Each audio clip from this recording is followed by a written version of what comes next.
आपको याद होगा, दिल्ली में इसी साल फरवरी में धार्मिक आधार पर दंगे हुए थे और दिल्ली देश की राजधानी है। मीडिया के एक हिस्से ने उन दंगों की सच्चाई को पूरी तरह से छिपाने की कोशिश की थी, आपको सच्चाई बताई नहीं थी।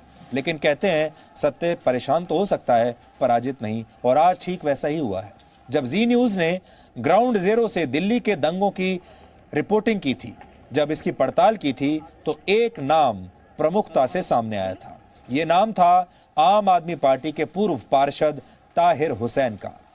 नाम आपने भी सुना होगा, अब तक आप जान भी गए होंगे ताहिर हुसैन कौन है। तब मीडिया के एक हिस्से ने यह दावा किया था कि ताहिर हुसैन को उसके धर्म की वजह से, उसके नाम की वजह से फंसाया जा रहा है, क्योंकि उनका संबंध एक धर्म विशेष से है। लेकिन अब उसी ताहिर हुसैन को लेकर जो बातें दिल्ली पुलिस की जांच में सामने आई हैं, उसके बारे में आज आप सबको जरूर जानना चाहिए। दिल्ली पुलिस की जांच और ताहिर हुसैन के बयानों के आधार पर इस मामले में एक चार्जशीट तैयार हो रही है और आज इसी से जुड़े कुछ दस्तावेज हमारे पास हैं। मैं आपको इसके कुछ अहम हिस्से आज पढ़कर सुनाना चाहता हूं, लेकिन उससे पहले आप यह समझ लीजिए कि दिल्ली पुलिस की अब तक की जांच का सार क्या है और इन दंगों की साजिश की पूरी क्रोनोलॉजी क्या थी। पहली बात यह है कि ताहिर हुसैन, जो दंगों के समय आम आदमी पार्टी का पार्षद था, उसने वर्ष 2015 में आम आदमी पार्टी के टिकट पर विधानसभा चुनाव लड़ने की कोशिश की थी, लेकिन उस समय उसे टिकट मिला नहीं था। इस बीच ताहिर हुसैन की मुलाकात खालिद सैफी नाम के एक व्यक्ति से हुई, जिसकी आम आदमी पार्टी में अच्छी पकड़ थी और खालिद सैफी एक एनजीओ चलाता था। अब आप सोचिए, एनजीओ के नाम के पीछे कैसे कैसे लोग छुपे हुए हैं, कैसे कैसे लोग एनजीओ चलाते हैं। ताहिर हुसैन के मुताबिक खालिद सैफी कट्टर सोच वाला व्यक्ति था और उसी से प्रभावित होकर ताहिर हुसैन भी कट्टरपन की तरफ मुड़ गया और खुद भी कट्टर बन गया। तो अब आपने यहां यह देख लिया होगा कि एनजीओ, अगर कोई कट्टरपंथी व्यक्ति एनजीओ चला रहा है तो उस एनजीओ के जरिए वो क्या करता होगा। इसके बाद 2017 में खालिद हुसैन ने आम आदमी पार्टी के टिकट पर पार्षद का चुनाव लड़ा और वो जीत गया। दूसरी बात जो आपको समझने वाली है, पहली तो एनजीओ की आपने समझ ली, दूसरी बात यह है, ऐसी सोच वाले इंसान को आम आदमी पार्टी ने टिकट भी दे दिया और अपना पार्षद भी बना दिया। इस बीच 2014 में भारत में बीजेपी की सरकार आ चुकी थी और ताहिर हुसैन को मुसलमानों की चिंता तब सताने लगी और उसने सोचा कि उसे अपने राजनीतिक रसूख और पैसे का फायदा उठाकर अपनी कौम के लिए कुछ करना चाहिए और हिंदुओं को सबक सिखाना चाहिए। यह हम अपने मन से नहीं बोल रहे हैं, यह जांच में सामने आया है। ताहिर हुसैन की सोच को आगे बढ़ाने का काम इसी खालिद सैफी ने किया, जो एनजीओ चलाया करता था। कश्मीर से अनुच्छेद 370 हटने के बाद खालिद सैफी ताहिर हुसैन के पास आया और कहा कि अब हम चुप नहीं बैठेंगे, अब तुम तैयार रहो। इस बीच अयोध्या में राम मंदिर को लेकर फैसला आ गया और नया नागरिकता कानून भी लागू हो गया। तो ताहिर हुसैन की नफरत और इस जैसे और लोगों की नफरत अचानक से और ज्यादा बढ़ गई। तो तीन बड़े फैक्टर्स हैं। कश्मीर से 370 हटा लेना, उससे ये लोग नाराज हो गए। दूसरा, राम मंदिर पर सुप्रीम कोर्ट का फैसला आ गया। और तीसरा, जो नया नागरिकता कानून आया। ये तीन ऐसे फ्लैश पॉइंट्स थे जिसने इस वर्ग को बहुत परेशान कर दिया।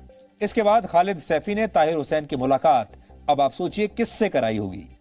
यह मुलाकात कराई जेएनयू के छात्र नेता उमर खालिद से। नाम तो आप जानते ही होंगे, उमर खालिद का नाम बड़ा मशहूर है, आप पढ़ते रहते हैं। यह मुलाकात 8 जनवरी को दिल्ली में पॉपुलर फ्रंट ऑफ इंडिया यानी पीएफआई के दफ्तर में हुई। और क्या आप जानते हैं कि पीएफआई का यह दफ्तर कहां था जहां यह मुलाकात हुई?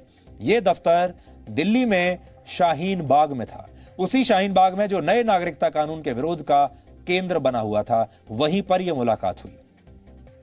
खालिद सैफी ने इस मुलाकात के दौरान ताहिर हुसैन को यह भरोसा दिलाया कि पीएफआई हर तरह की साजिश के लिए पैसा मुहैया कराएगा।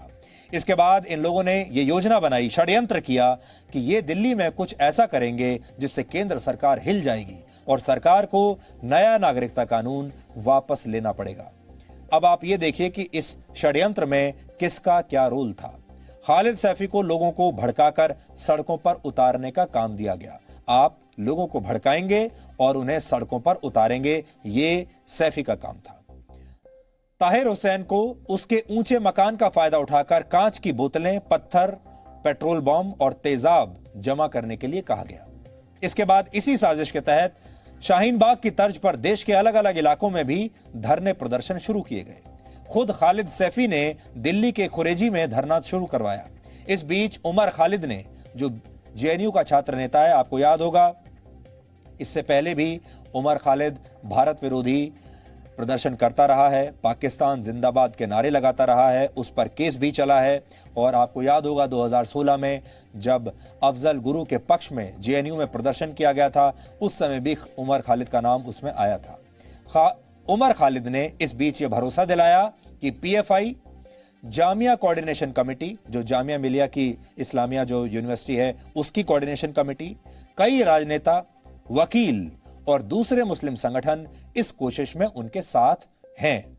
यानी इन सारे लोगों ने इन सब लोगों को एक साथ इकट्ठा किया, जिसमें वकील हैं, इसमें एनजीओ वाले लोग हैं, इसमें कार्यकर्ता हैं जो अपने आप को सामाजिक कार्यकर्ता कहते हैं, इसमें नेता हैं, इसमें छात्र नेता हैं और जामिया मिलिया इस्लामिया के जो कोऑर्डिनेशन कमेटी है उसका भी नाम है।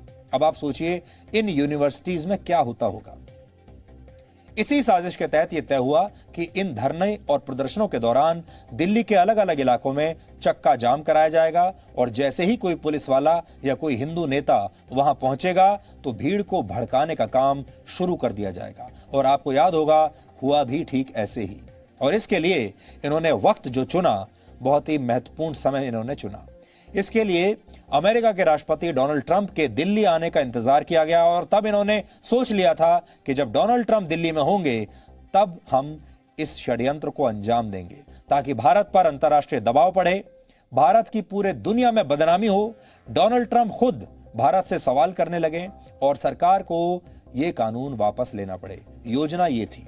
इस बीच ताहिर हुसैन ने इस षड्यंत्र में शामिल दूसरे लोगों को बताया कि उसने अपने इलाके में आने वाले कबाड़ियों से शराब और कोल्ड ड्रिंक्स की बोतलें दुगने दामों पर खरीदकर अपने घर में जमा करनी शुरू कर दी हैं। ताहिर हुसैन ने बताया कि आसपास की गलियों में और दूसरे कंस्ट्रक्शन साइट से पत्थर भी जमा कर लिए गए, क्योंकि हमने आपको अपनी रिपोर्टिंग में भी बताया था कि इतनी बड़ी संख्या में वहां पत्थर आए कैसे। ये देखिए, आपकी तस्वीर भी अगर आप देखेंगे, इतनी बड़ी संख्या में पत्थर कैसे आ गए अचानक। इन्हें कई दिनों से इकट्ठा किया गया था। इसके अलावा ताहिर हुसैन ने अपनी चारों गाड़ियों में पेट्रोल और डीजल भरवाकर इनका इस्तेमाल पेट्रोल बम के तौर पर करने की बात भी बताई है। ताहिर हुसैन ने अपने घर की छत साफ करवाने के नाम पर बड़ी मात्रा में वहां तेजाब मंगवाकर रख लिया। इतना ही नहीं, ताहिर हुसैन ने 22 फरवरी को स्थानीय पुलिस थाने से अपनी लाइसेंसी बंदूक भी छुड़वा ली ताकि वो इसका इस्तेमाल दंगों में कर पाए। इसके बाद 24 फरवरी को ताहिर हुसैन ने अपनी इस योजना पर काम करना शुरू कर दिया। उसने इस काम के लिए बड़ी संख्या में लोग जमा किए, उन्हें तेजाब की थैलियों और पेट्रोल बम के बारे में बताया और ये निर्देश दिए कि इनका इस्तेमाल कब और कैसे और किन लोगों पर करना है। ताहिर हुसैन के मुताबिक उसने निर्देश दिए थे कि इन सारे हथियारों का इस्तेमाल सिर्फ हिंदुओं पर और पुलिस वालों पर करना है, दिल्ली पुलिस पर करना है। इसके बाद उसने अपने घर का शटर खोलकर बड़ी संख्या में दंगाइयों को बुला लिया और सीसीटीवी का तार भी काट दिया ताकि इस हिंसा में उसका हाथ होने का कोई सबूत बाहर ना आए। सीसीटीवी कैमरे काम ही नहीं करेंगे। इसके बाद ताहिर हुसैन एकदम सिलसिलेवार तरीके से बताता है कि कैसे उसने और उसके लोगों ने 24 और 25 फरवरी को चुन चुन कर एक धर्म विशेष के लोगों को अपना निशाना बनाया और इसी आधार पर दुकानें जलाई गई, इसी आधार पर लोगों पर हमले किए गए। इसके बाद 25 फरवरी की शाम को ताहिर हुसैन अपने किसी परिचित के घर पर चला गया।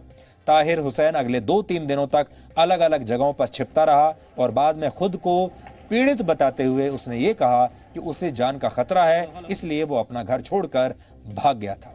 और ताहिर हुसैन के ये इंटरव्यू कई पत्रकारों ने किए थे उसके घर जाकर और लोगों को बताया था कि उस वक्त उन पत्रकारों ने और कुछ न्यूज़ चैनल्स ने कि ताहिर हुसैन के साथ बड़ी नाइंसाफ़ी हो रही है क्योंकि उसका एक धर्म विशेष से संबंध है, इसलिए उसे निशाना बनाया जा रहा है। वो तो खुद शिकार है, वो तो खुद अपना घर छोड़कर भाग गया था।